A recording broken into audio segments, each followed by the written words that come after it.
All right, Darren, welcome to the hub. Excited to have you on. Yeah, thank you. I'm excited to be on. We it's too bad we're not cheering for the Sacramento Kings right now or something like that. But Yeah. Yeah, thanks for reminding me how bad they are. are they going to be good this year, or I what's I don't know. I mean the guy they drafted, he seems like he's a pretty solid player. But he's a guard. We already got Darren Fox, who's a point guard, and then we drafted Tyrese Halliburton, who's probably going to become the starting shooting guard this year. So I don't know how that's going to work out, but I mean, I saw some of the preseason highlights, and granted, it's preseason, but let's just say I would not want to be dribbling the basketball with that guy guarding me. Davian Mitchell, I think is his name. that's He his name? Yeah. just Okay. Yeah. the guy just will pickpocket you and frustrate you, and yeah. So I saw a little bit of preseason as well, or summer league. I think it was the Kings. yeah, that's what it was. Summer league. Sorry, not preseason. Yeah, all good. It was Kings versus I think the Celtics, and then the Kings. Yeah, he was like the only standout player. Kind of reminded me of like Donovan Mitchell a little bit for the Jazz when during his summer league. It was like, okay, this guy's good, and so I guess we we'll see. won a summer league championship, so maybe this is our year. Well, we'll see. We'll see. Shaq's still the owner of the Kings, right? Yeah, he's a minority owner. Minority It's owner. the other guy, Vivek Ranadive, who's kind of the majority owner. Who, anyway, I won't get into my opinion about him. Fair enough. Fair enough. Well, I appreciate you coming on. This for listeners, the kind of background was I posted something on my Instagram, on my personal Instagram, about Afghanistan and the U.S. and foreign policy, and Darren reached out to me and said, "Hey, I've done quite a bit of research on Afghanistan, and I'm pretty interested in U.S. foreign policy, so I want to talk about some things that maybe people don't know."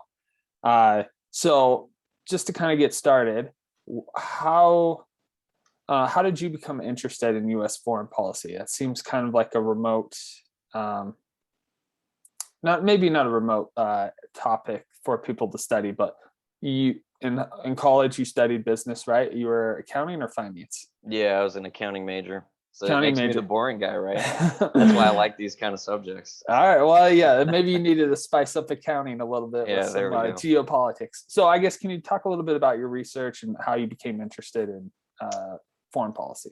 Yeah, so I think this is kind of going back a little bit of ways, but growing up in my family, politics in general has always kind of been a big source of discussion amongst, between me and my dad or other siblings and that sort of thing.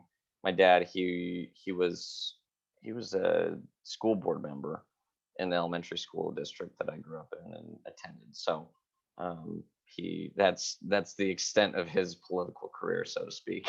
But nonetheless, it's always kind of been a topic we discussed quite a bit. When I was in high school, that was during the 2008 election, and so obviously there was the presidential election, that is. So obviously I was taking like U.S. history, AP U.S. history class, and just being kind of interested in what's going on. Obviously, at that time I definitely would say I was kind of more, definitely in favor, like, oh yeah, we need to be over in the Middle East and trying to defeat terrorists and all that kind of stuff. But then after I got back from my mission, my views kind of changed a little bit when it comes to foreign policy. And honestly, a lot of it does have to do with reading more and listening to more of some of the stuff that Ron Paul had said. And at the time during that election, I thought he was a kook. But when I listened to his arguments and take emotion out of it and just listen to the logic, I'm like, this guy makes sense. Yeah. And so there's a lot of things that when I go back and listen to some of those old debates, there's a lot of things he would bring up that when I would go and research, I was like, wow, I'm pretty surprised about this. And so, definitely affected some of my views. What was it about coming back from your LDS mission that caused you to kind of change? Was it just experiencing the world? I mean, I realize it's an LDS mission, but yeah, is that kind of it? I mean, there's Not entirely. There, I would say two things. Before I served my 2-year mission, which that was in southern Brazil, so I did not stay in the United States. I went overseas. So that definitely plays a part into it. But leading up to that, there's a good friend of mine who he was homeschooled actually, and I would always tease him about it. But like, I mean, just talking with him about different, stuff with politics. He's more libertarian. In those days, I would consider myself more conservative. I like listening to his arguments, and once again, kind of taking the emotion out of it. I was like seeing what he was saying. It was making sense. And then while on my mission, definitely there's a lot of people that would have complaints about like U.S. foreign policy. That's I think around the world. I would say that's pretty standard. That a lot of people around the world, depending on what involvement the U.S. has in other countries, that kind of affects the view of the U.S. And by extension, it affects their view of Americans in general. Yeah, totally. So that definitely played a part. And then when I got back from my mission, probably the one to me, I think the final straw that definitely got me to become more about life, liberty, and property, and having a non-interventionist foreign policy and all that kind of stuff was there's an old quote, or that I'm paraphrasing, from Benjamin Franklin, where he says something to the effect that those that are seeking security over liberty or over freedom will have neither, or deserve neither. Something. Yep. Right? Yeah. And when the stuff came out about Edward Snowden and the NSA and all the kind of spying and stuff that they were doing, that technically they shouldn't be, even though there's the Patriot Act, which the Patriot Act, I think, for just to help people understand, that initially was meant to be allow the U.S. intelligence community to be able to, spy on phone calls or correspondence that was coming from out of the United States in. But the stuff that the NSA was doing, they were collecting data just with people that in the United States, just anything, any phone calls, and essentially had, that power to do so. So after all that came out, that quote kind of hit me, and I was like, dang, yeah. So that was probably one of the final straws, I would say. So for those that aren't familiar with I'd say the more libertarian school of thought with regards to foreign policy, help us unpack it. What are some of the guiding, what do they believe, and why do they believe what they believe? And I realize not all libertarians think alike, but generally, like, give us some of the guiding principles.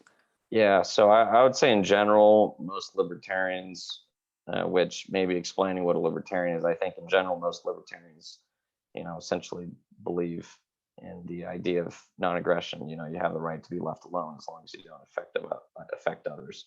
You have your right to your life, liberty, and property, and you can basically exercise those rights as long as you're not infringing on those rights that others have. So with foreign policy, it's ideally kind of the same idea that we shouldn't be intervening in other countries and trying to create democracies or republics, nation building. We should be getting out of other people's business, but we should be trading and having peaceful relations and expanding diplomacy in trying to influence the world that way. And so I think kind of one interesting example, we used to have this in the United States. We used to have an embargo against Cuba for the longest time. And eventually that was kind of phased out to a certain degree by the Obama administration, which I agreed. I was in total agreement of making those changes and expanding relationships with Cuba. And, fast forward to now, I mean, after we started opening some form of trade and some form of,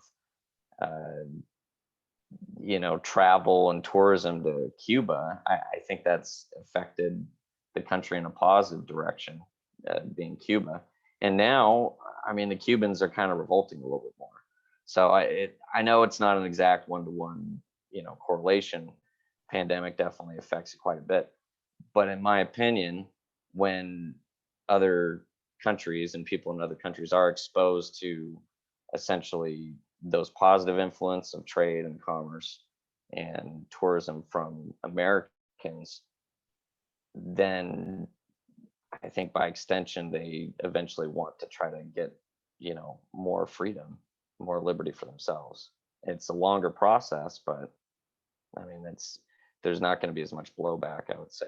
Whereas you look at what we did to Cuba originally, where we tried to go in and take out Fidel Castro and all those people, Yeah. with whatever CIA operation. I mean, the Bay of Pigs just kind of blew up in our face, and there's some blowback from that, and and then 60 years of an embargo. So I mean, obviously, I'm kind of simplifying things a little bit, but those are just some ideas. Yeah. So the question that I have when I think about libertarian foreign policy is, can you have trade without, one way to phrase it, can you have trade without gunboats? In other words, how do you resolve conflicts? How do you, it's a simple idea of like, oh yeah, we'll simply trade with Cuba kind of thing. But what about, setting up international standards, rules for trading, and also resolving conflicts to make sure like something, in case something happens, how do you resolve, if there's a dispute, if your trade ship gets, attacked or sunk or whatever the case, like how do you resolve those conflicts? In an ideal world, yeah, trade makes everyone better off. I'm just trading with, someone from Cuba, of course the trade benefits them, benefits me. It's voluntary. We help each other out. It's better for both of us. But that's not really the world we live in. The world we live in is, Apple has factories in China, and the trade that they're doing is, they're building stuff in China, helping out, employing Chinese workers, but then they're shipping all those products everywhere else in the world, and, trading, manufacturing in different parts of the world, and all that suddenly comes in, finalized product with the iPhone. How do you resolve disputes, things like that? And yeah, how do you resolve disputes and things like that if it's always a sense of, what would a libertarian say to that? How would you resolve disputes and in case something comes wrong?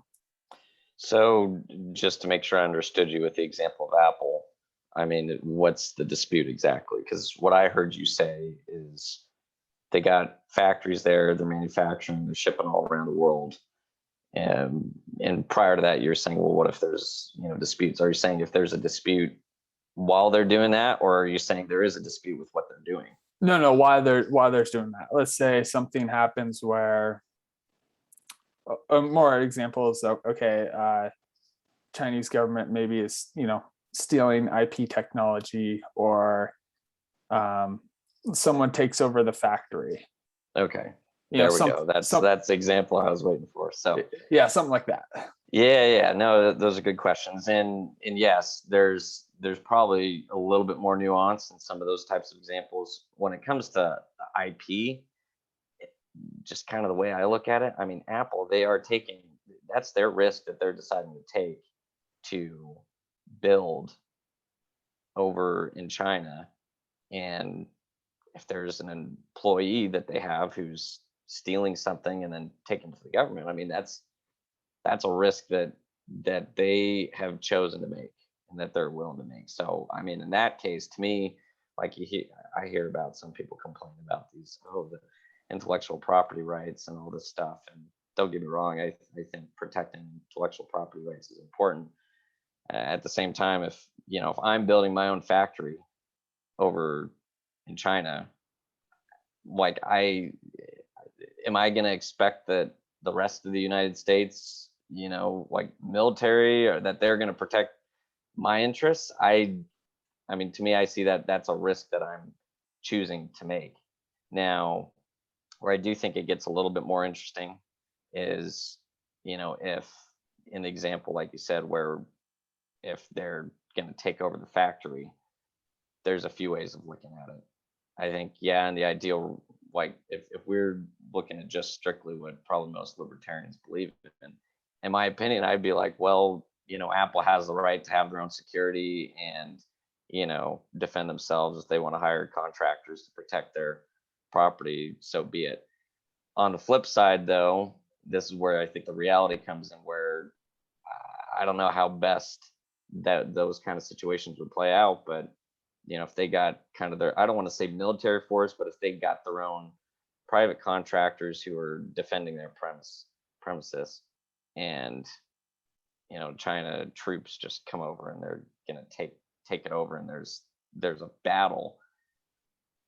I mean, it does, even though in my opinion it's like, well, that's between Apple and China. The Chinese are probably thinking, oh, well, that's a U.S. company. That's the U.S. They shot back at us, so they fired at us. And so Yeah. I do agree that there's probably some nuance. And this, I was actually talking about the same subject with a buddy of mine about a week ago. So it's interesting you bring up the topic. But yeah, so that, to me, that's kind of one of those areas where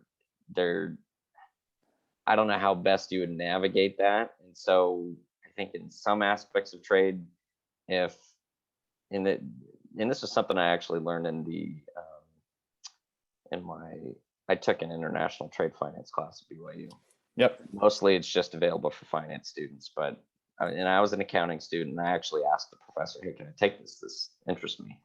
And that was probably one of my favorite classes. And so I still talk to that professor to this day. Yeah.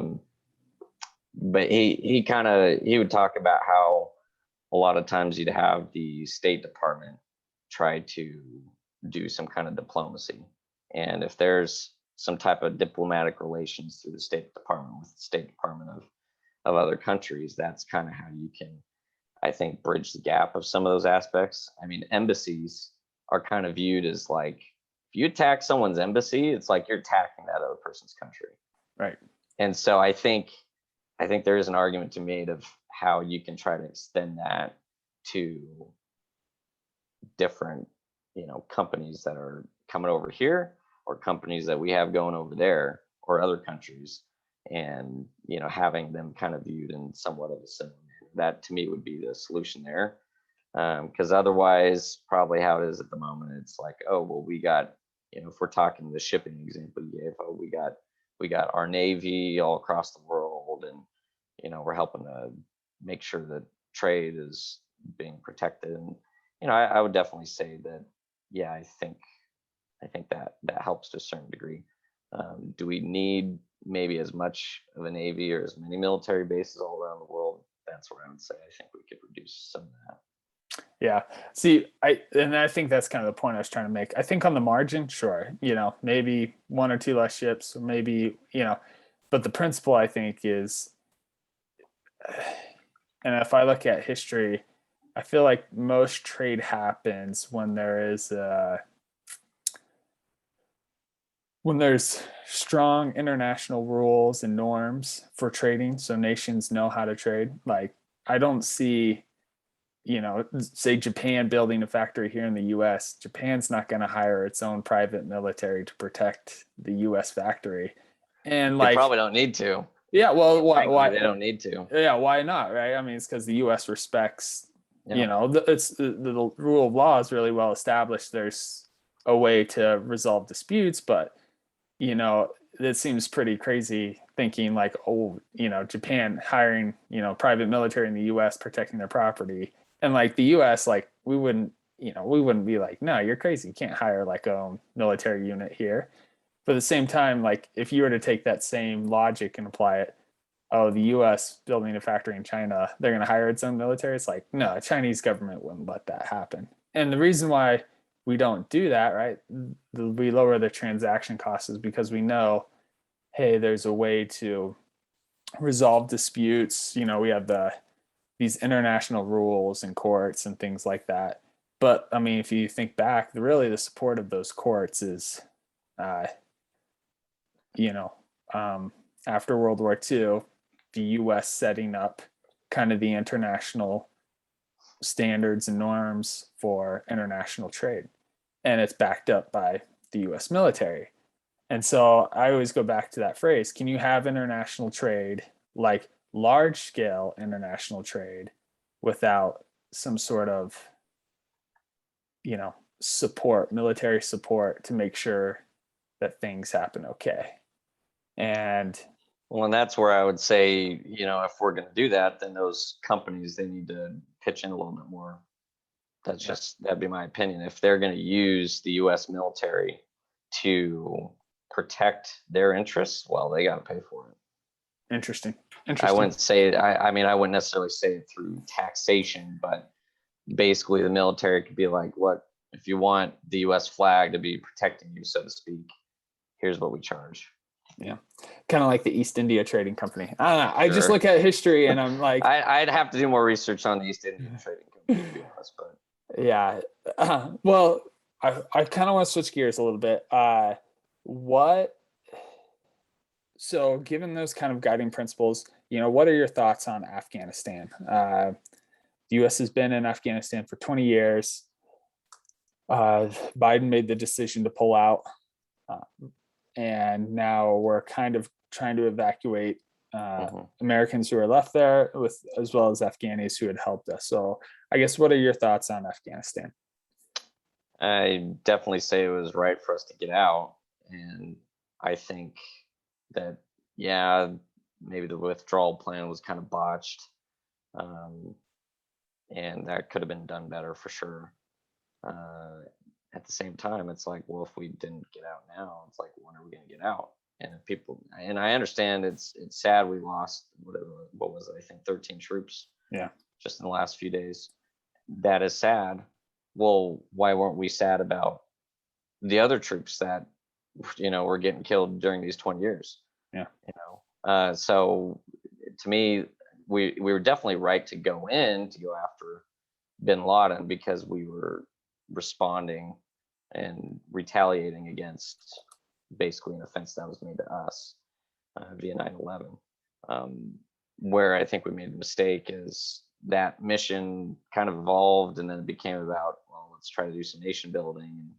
And I think us getting over there and being more involved in the Middle East, it definitely became a little bit more than just, oh, we're gonna attack the people that attacked us and get rid of them. It's like, no, we need to do a little bit more. We need to bring democracy over there. And it's like, we spent 20 years trying to help set up some government in, more Western society, so to speak, in an area where there's thousands and thousands of years of a culture that's completely foreign to them.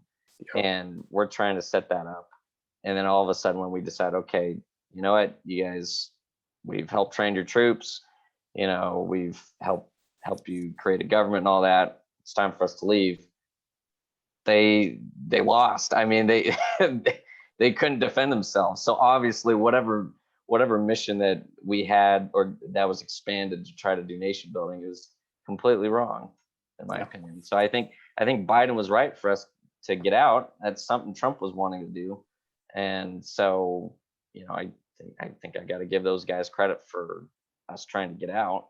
It could have been done differently, could have been done better, I think, and make sure that we had maybe before voicing that, hey, we're gonna leave by this day, instead just get the people out, and we need to get out, and those that have kind of helped us, and the Afghans that were helping us over there, who wanted to come to the US, get those people out, get them here, and then be done with it.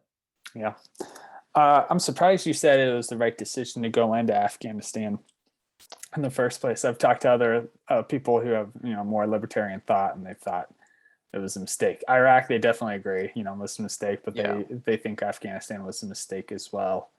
I mean, for me, it's like, if we got attacked, like, we got to protect ourselves, right? So yeah, I mean, I still believe in a strong national defense, which I think most libertarians would say, yeah, well, that is a function of government, is to have a strong national defense. And so, um, yeah, so I think, yeah, we were right to go in and get rid of the perpetrators, so to speak, of 9/11. But once again, I will be very clear that that mission became something totally different later on. Yeah. So that's where I would say, yeah, we weren't right to stay there, I should say. Yeah. Okay. No, that's a fair point. I guess to be fair to the other side, or to hear the other side, or an alternative viewpoint, we had 2,000 troops stationed there. We hadn't had any deaths in the last year and a half. We provided some, we had a base, some bulwark against,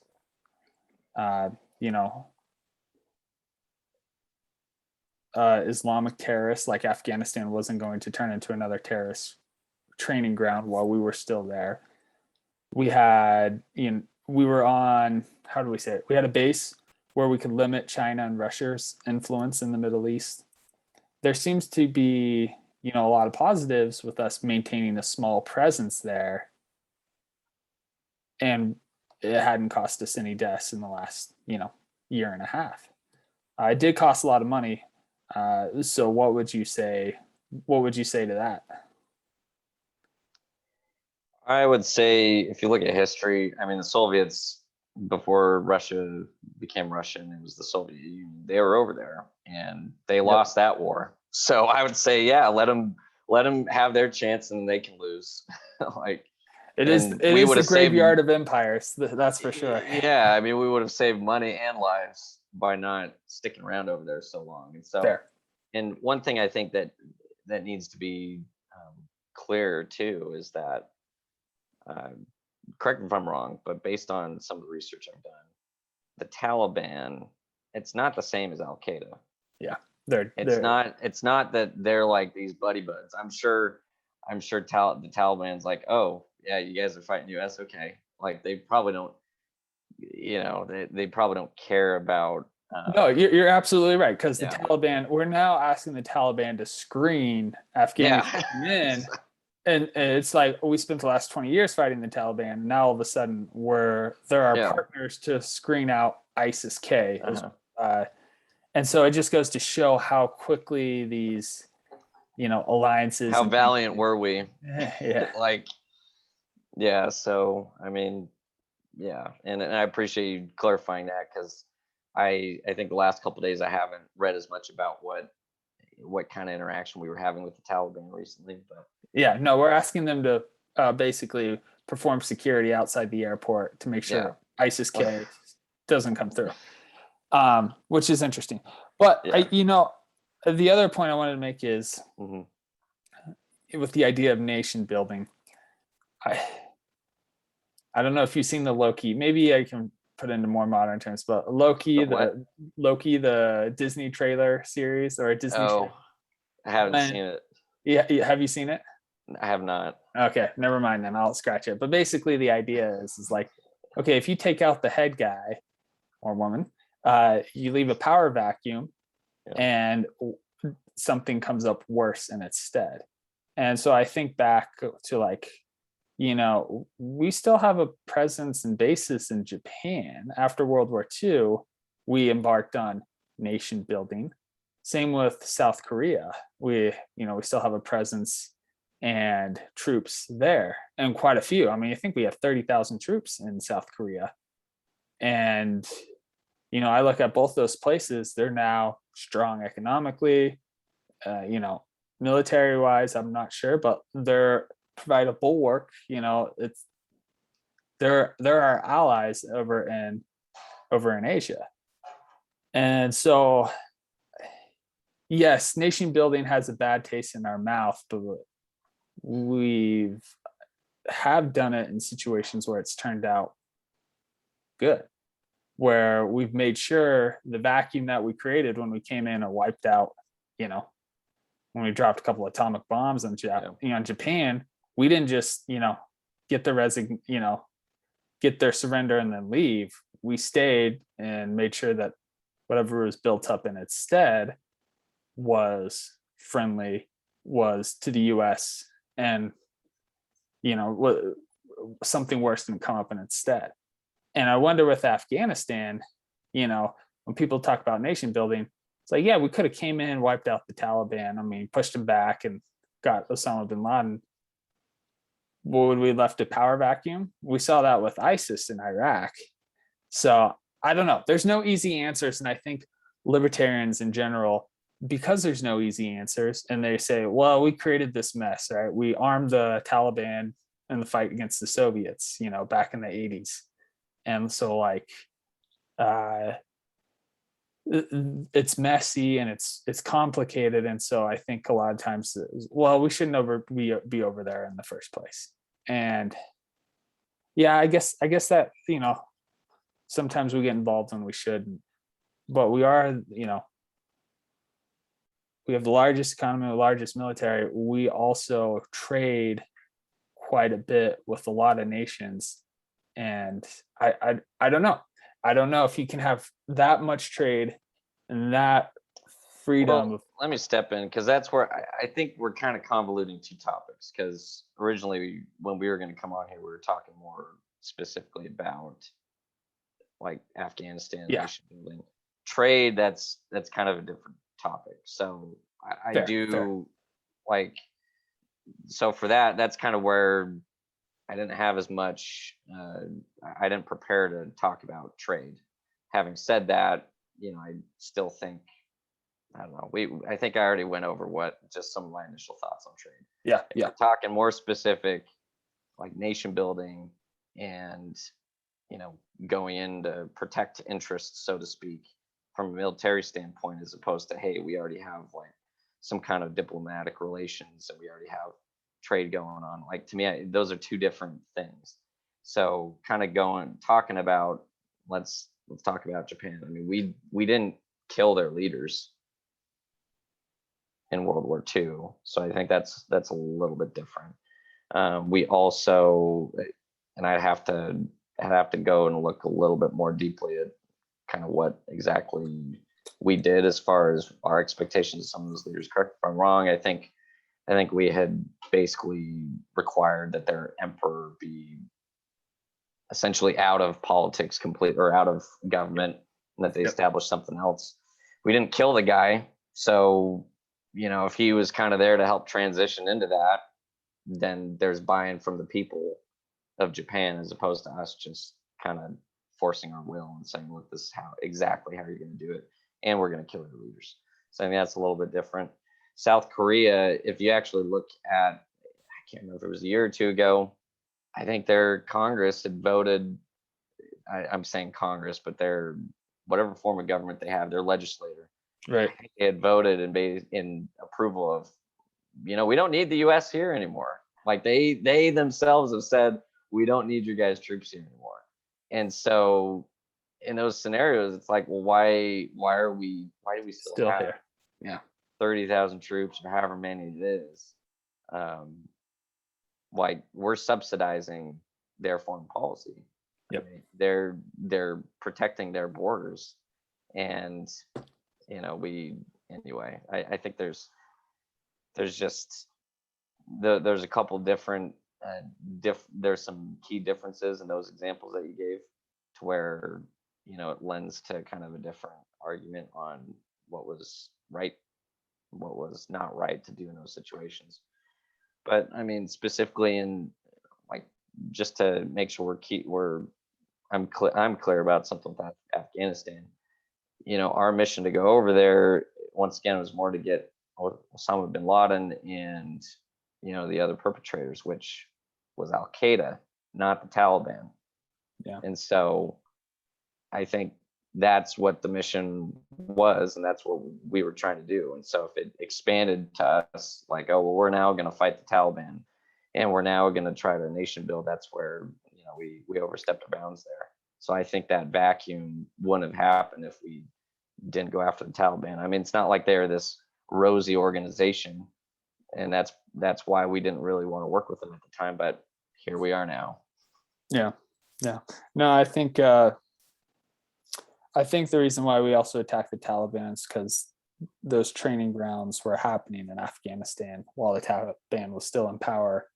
And I've heard that Taliban offered to give up Osama bin Laden, but regardless, mistakes were made. Yeah. And war is messy. Foreign policy is messy. So that's a fair point. Kind of wrapping up, last question I wanted to ask you. Yeah. So we look at Afghanistan, and also your, kind of these guiding principles of non-intervention, non-aggression, only really national self-defense. What would your policy or what would your thoughts be with regards to a place like Taiwan or Hong Kong to a lesser extent? But let's just say Taiwan, just to keep it simple. Yeah, interesting. Taiwan, I'd have to do a little bit more research about what are involved. Do we have any involvement over there? We sell them arms. I don't know if we have a military base over there. I don't think we do, but we kind of quasi support them militarily and also, provide them defense. Say like, hey, if China comes to take over, we'll be there for you. We'll allow you to, stay as a separate nation, country kind of thing. Yeah, I mean, in general principle, I think what we're doing now, if we're not over there and we're selling them arms, we're trading with them. I mean, that's what that is. We're trading, and nothing's happened. So obviously there's some kind of check there that China hasn't gone over there yet. Maybe they might, maybe they won't. I'm not sure, but so that's, I think what we're doing right now is just fine from that standpoint. Interesting. And Hong Kong's kind of it's disappointing because I think they had their own little private kind of paradise, so to speak, where they were just separate. They had their own thing going, and I can't remember if it was when the British decided they were totally done with having anything to do with Hong Kong. If it was, I can't remember if it was agreement between Great Britain and China that eventually Hong Kong would return to China, or if that was something that happened later on that Hong Kong said, okay, well, now that we're no longer with Britain, we'll have our own thing for 50 or 60 years or whatever, and then we'll eventually regroup with you guys. No, it was Great Britain who pushed. It was Great Britain and Hong Kong, China. Yeah, I mean, we didn't have any actual presence over there to begin with, and I mean, it's sad. It's more of a Great Britain issue because they were the ones who initially intervened and set up Hong Kong, carved out Hong Kong from China in the first place. Yeah, I mean, I would say it's definitely sad that Hong Kong is going to it's not going to be its own thing anymore, because before it was this bastion of free trade and economics and just crazy good growth, and it was a good little paradise of freedom, so to speak, and it's it's not that anymore.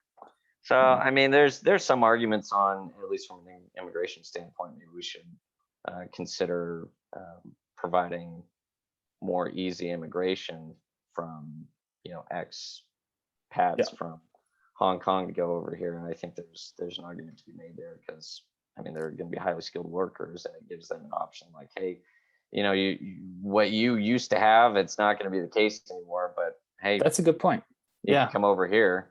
Instead of building nations that are friendly to the U.S., just make it easier for people who want to come to the U.S. and have liberty to come to. I mean, that's kind of what we did with, essentially a lot of Cubans. I know that policy is a little different now, but for the longest time we were like, hey, Cubans, if you guys can make it over here, stay. And and I don't want to deviate too much from the topic, but that's where I don't know exactly. I'm still kind of going back and forth in terms of illegal immigration from the southern U.S. border. What the right answer to that is. Yeah. I would say that I think I do feel it's hypocritical on both sides when it's like, oh, well, we're not going to allow Cubans to come over anymore. But then at the same time on the right, they're like, well, we don't want them coming from, south of the U.S. Mexico, border, Honduras, Guatemala. Yeah. but we'll take the Cubans. And to me, it almost makes like, okay, we get that one's a totalitarian regime. That's kind of clear cut. But in the other case, maybe they're not totalitarian regimes, but they, the governments there aren't great either. The best. Yeah, they're not great. They may not be doing the best job of protecting, the rights of their citizens. And so they're also trying to flee that as well. So I think if we make immigration easier from a legal standpoint, so that we truly can be like, okay, we vetted you, we know who you are, this is what's going to be expected of you if you come over here. And then they're not going to be coming over here for expecting any kind of handouts or anything, but they know that when they come here, they're going to be expected to work. That's where I would say, yeah, let's try to expand positive immigration, which, I mean, historically, you look at the early 1900s, Ellis Island, and during that era, we just said, hey, anybody who could get over here, come on over. Yeah, I'd say immigration is usually a net positive for the U.S. And yeah, definitely. Statue of Liberty. Give me what's the phrase on the Statue of Liberty? I mean, I don't remember. Give me your earning mass, you're poor, and I forget exactly what it is. But I mean, we've been a nation of immigrants for sure. I still think we should, make sure we are securing our border, so to speak. Whether that necessarily means a wall, I don't know. I go back and forth on that, but I do think secure borders, but at the same time, make it easier to immigrate here. Yeah. I think similarly as well. It's protect. Yeah. We can definitely. I mean, that's part of the nation's government's job is to protect borders. Yeah. But that doesn't necessarily mean we need to keep people out either. Yeah.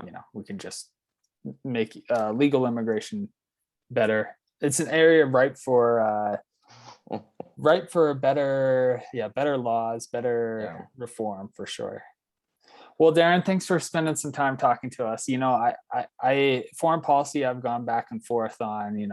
Sometimes I've been more like, no, we should not intervene. We should just pull the troops back, stay home, focus on our own nation. Other times though, I look at international agreements, accords, trading. I know trading's separate, but I don't know if it really is separate. I guess it really depends on how much international trade is dependent upon the U.S. being able to enforce those norms, exchanges, and things like that. And sounds like other nations should help enforce them instead of it just being us. Then true. Which I think is the idea, right? The World Trade or WTO and United Nations, things like that. But the majority of that is supported by the U.S. So I don't know. I go back and forth. It's a complicated issue, but I really appreciate you coming on and articulating, maybe some of the shortcomings, but also the libertarian kind of viewpoint, because I think sometimes it gets overlooked with regards to foreign policy. So appreciate. And there's going to be some other libertarian that's going to say I'm wrong about some of the stuff I said. Who knows?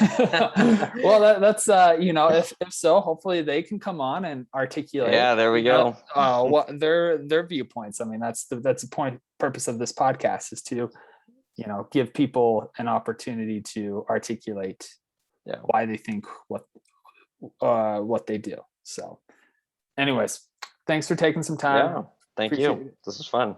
Yeah, we'll talk to you later. Okay, have a good day. See ya.